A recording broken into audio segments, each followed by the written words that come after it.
Welcome everyone. Today we'll have an amazing endgame Necromancer guide with over 2000 corruption. So in this video, we'll be learning from KingPeek over here, and he'll be demonstrating us with some new setup for the Necromancer that is using different concept and also similar items. So let's have a look at the demonstration of the replays, and I'll put the volume down a little bit. So right away you can see, this is going to be a Wrathlord Necromancer. And our friend here is sitting on over 60,000 warding. Let me go back here a bit. So notice that after loading, our friend was sitting on over 20,000 warding with tons of retention. And here, as he killed the Exile Mage, he is all of a sudden sitting on 60,000 warding. Yes, this is gonna be a new setup that is extremely tanky for the endgame over 2000 corruption. And our Necromancer friend here is gaining so much warding, so much defensive capacities, while retaining tons of damage with his Wrathlord. And this really shines for the endgame as he teleports and also brings the minions to him.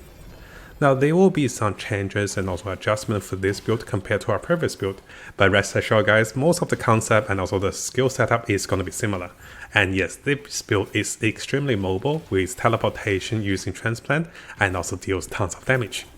Now going through a little bit more of the replays, what you're gonna see is our friend is still feeding the zombies for his Wrathlord, but his Wrathlord is not immobilized. So the Wrathlord itself is not gonna move, but rather as a Necromancer teleports, the Wrathlord and also the minions will be brought towards him. So this allows the Wrathlord to deal even more damage as a stationary turret and also gaining more damage multipliers.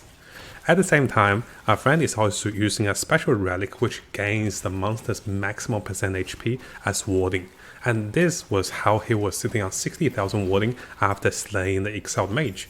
So as the minions in the endgame corruption become stronger, he will be absorbing their powers and also gain that as warding. So this particular setup is extremely defensive and yet offensive. Notice that he's constantly feeding his Wrathlord using potion tech.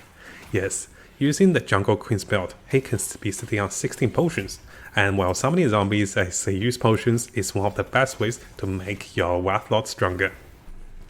Now you guys might be wondering, how does this particular build fare with bosses? So here our friend King has demonstrated using two different varieties of setups.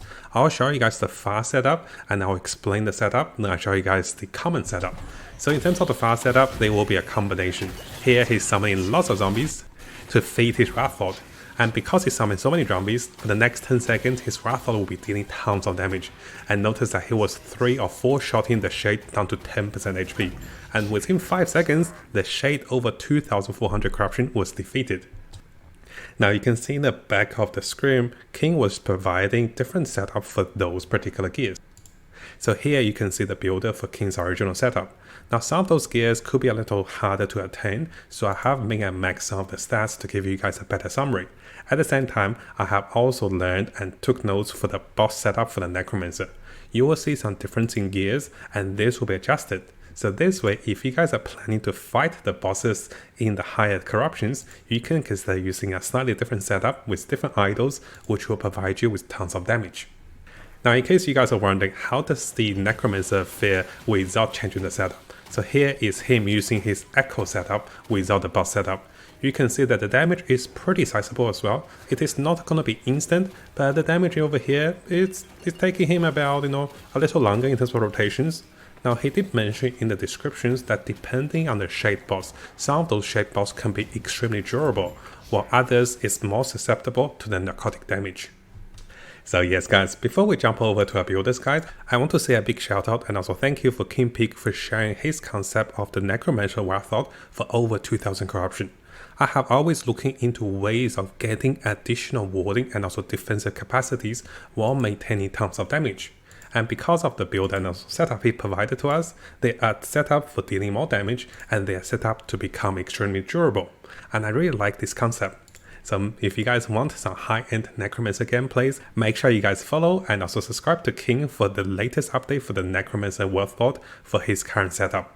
Now if you have seen our previous Necromancer guide, this was the particular setup that my friend was able to deal over 30 million damage.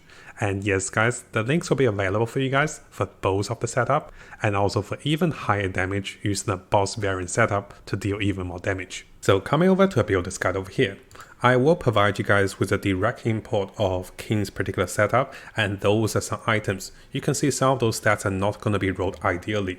And here I have min and max those particular setup to provide you guys with more concise information.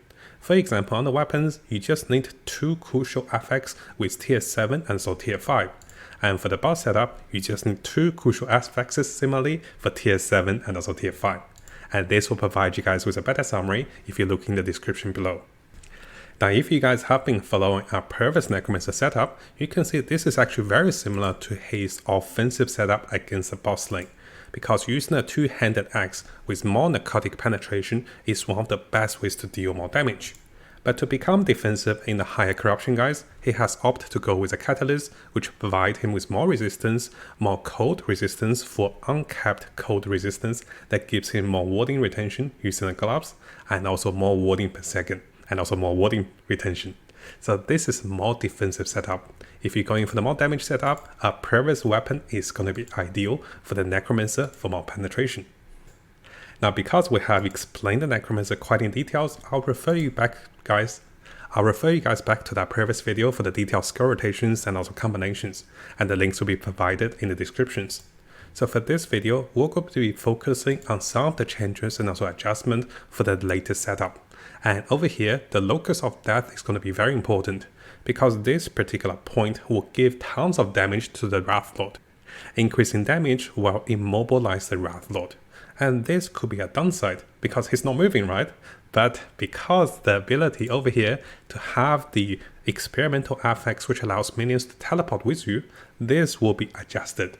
And as you watch the replays, you're gonna see that the minions will always teleport to the Necromancer. And this effectively let us turn our Wrath Lord into an unmovable turret that deals tons of more damage. And due to this particular adjustment, if we come over to Dreadshed, you can see that we also have Dreadlock. This will also turn our Wrath Lord into an unmovable object that taunts enemies. Because our Wrath Lord is already not moving, so the immobilization is actually fine. So it's okay that he's rooted. But at the same time, he cannot taunt enemies, which will provide our Necromancer with more survivability over 2000 corruption. Now, briefly going through the other skills, King over here has opted for more armor shedding potentials using the Infernal Shade. And as for the volatile zombies, he have opted for more points over here for additional fear duration and also more mark for death with explosions. Finally, as for Transplant, you can notice that he's coming over here so that when he teleports with Transplant, he can have a fear upon arrival. It's quite important that he use Transplant a lot, because his minions are not mobile. So using Transplant, there's more ways of becoming defensive as they teleport into groups of enemies, which allows the Wrath Lord to start killing them while immovable and dealing more damage. Now, in terms of the passives, it's not that much difference compared to our previous setup. You can see there are more points allocated for more ward retention, and over here you can see more points allocated towards increasing Necromancer's health over the increasing damage for your minions, and that is going to be the major difference between the previous guide and also the current setup for 2000 corruption. Now, in terms of the gears of choices, you can see that of course we're going to use this helmet. We can see some prioritization over intelligence, critical avoidance, increased health, and while increasing the levels of the Wrath Lord. If you have been using a previous guide, having +4 ranked Wrath Lord is absolutely fine, guys. So just between intelligence and also Wrath Lord, they give similar stats. But having more intelligence means that you have a little bit more warding retention. So here our friend was able to get close to 1200 warding retention, which will provide him with more survivability. Yes, intelligence will provide you some damage. Direct minion damage and also skill levels will be ideal for offense. But if you're going for more defense, intelligence may be better if you want more ward retention. Now, one of the bigger highlights for the setup for over 2000 corruption is going to be coming from this particular relic. This is going to be a waiver item, so you cannot craft directly onto this item, but rather you'll be getting waiver status and those stats will be rendered. So our friend here currently, he has rendered into tier 7 cold resistance, and that was his current setup. I have min and max a little bit for some ideal stats that you can be looking for on this relic. This relic will provide you with increasing acolyte skills by 1 for all your skills, together with endurance and also the ability to retain ward after killing enemies for their maximum health. This is up to 6%, And this is one of the biggest highlight, guys, why he was getting so much warding. So before killing the Exalt Mage at 2000 corruption, he was sitting on 20,000 warding. Let's have a look what happens when he kills the Exalt Mage. And this is a pretty cool ride. So while staying mobile, his warding will get refreshed. It didn't get reducted, it got refreshed to 60,000 warding just by killing one monster. Now of course guys, there is a cooldown for this particular relic, and I do believe it's 2 seconds. But even having the 2-second cooldown means you are gaining so much warding, and this is very powerful to survive in the late game. Now in terms of the other gears, we're using the weapon to increase the spell damage of our minions and also increasing the casting speed, which will also give us more damage. As for the gloves, this gloves allows us to stack uncapped cold resistance. I'm sure by this point you guys have seen these gloves a lot, with a marksman and also with multiple build. You really want the tier 7 or even a tier 5 version of the missing health gained as warding for the experimental FX to be crafted on this. And this is also the similar case with the boots. These boots will provide us additional warding depending on missing health. And the most crucial part, guys, is to have the minion teleportation spell, traversal spell, coming from the experimental FX attached to these boots. It doesn't have to be tier 7, and that just gives us more damage. In most of the fights, even having a tier 1 FX is enough, because you just want to teleport 3 minions with you, and this is very important for this setup. If you cannot get this experimental FX onto the boots, I recommend using experimental boots instead. Now the rings and also amulets are pretty straightforward. We'll be getting additional minion critical strike multipliers, which is essential, while getting more minion damage, intelligence, cold resistance, and any other resistance that we're missing. Notice that we're barely sitting on 75% resistance, and you can adjust more resistance onto the idols, which we'll talk about. Now finally, one of the highlights for the build is going to be the Jungle Queen's belt. This belt will provide us up to 16 potion slots. Together with the ability to summon zombies while you use your potions, this can be a very powerful belt. Now there is a small highlight. Our friend King over here has mentioned that he's recommending to have less zombies summoned. So this way, the Wrath Lord is not wasting time eating more zombies as you summon up to 6 zombies. So he's recommending not going over tier 4 for the summon zombies. So you're only summoning 3 zombies each time you use the potion. Now this in return will summon lots of more minions over here with the zombies and also even more Skeleton Vanguard. And in return, the calculation is that having 3 zombies summoned means that you're absorbing the maximum time of zombies instead of wasting time absorbing more monsters and also wasting time hitting monsters. But of course guys, if you happen to have a higher than tier 4 FX over here, that's okay as well, because this also increases minion damage dealt by a percentage. Now briefly going through the idols and also blessings. As you can see, half of the idols we're going with cold resistance and also increased health, while the other idols he's opted to go with increased health and also health percentage, together with more ward retention and also increased health. I think you guys kind of know the gist of the concept. He also went for one idol for the chance to apply for Mark for Death, which of course will increase our minions' necrotic damage dealt. In terms of the blessing, we're going quite defensive with increased void resistance, increased critical strike avoidance, increasing armor, and also increasing physical resistance. Together with additional ward decay threshold and also potion usage, you'll be gaining more warding and also more threshold. Now briefly going through the boss slayer setup for the Necromancer. This particular setup is not recommended for the Echoes, simply because this chest is not going to be the right chest. I do believe King's using this chest because he happened to get a variety of skills onto the minions for more damage, together with abilities to give additional skills to the minion spells and also additional health to the minions and also himself. This is just a transitional chest that he happened to be crafted with 3 legendary potential. The bigger focus is going to be over here, having increasing narcotic penetration on implicit and also crafted with legendaries. This can go up to over 69% necrotic resistance, and this is one of the best items for damage for the Necromancer. But of course guys, if you're going for the dungeons and you want to survive, having a catalyst will help a lot, and this is why he's using this setup for the higher damage for the bosses, while using this setup against the Echoes with over 2000 corruption.